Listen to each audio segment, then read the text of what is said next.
Hello అండి అందరికీ. ఎలా ఉన్నారు అందరూ?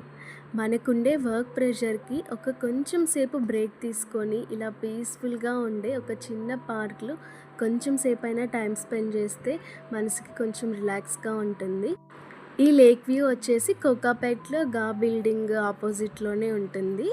మా ఆఫీస్‌కి జస్ట్ నియర్ బై వాక్ అనమాట. 5-10 మినిట్స్‌లో. రీసెంట్‌గానే నాకు కూడా తెలిసింది ఇక్కడ ఒక లేక్ వ్యూ పాయింట్ ఉందనేసి. సో, మేము ఒక ఈవినింగ్ ఫ్రెండ్స్ తోటి ఇలా వెళ్ళామన్నమాట. మీలో ఎంతమంది ఈ లేక్ పాయింట్ వ్యూకి వెళ్ళారు? ఎవరైతే బిల్డింగ్ దగ్గర వర్క్ చేస్తున్నారో ఈసారి వెళ్ళినప్పుడు ఖచ్చితంగా వెళ్ళేసి రండి. సీరియస్లీ చాలా బ్యూటిఫుల్‌గా ఉంది ఆ లేక్ వ్యూ పాయింట్ కానీ మొత్తం. పీస్‌ఫుల్‌గా కాసేపు ఫ్రెండ్స్‌తో అక్కడ చిల్ అవ్వచ్చు. మీరు ఎప్పుడైనా వెళ్ళుంటే కామెంట్ చేయండి. Thank you for watching.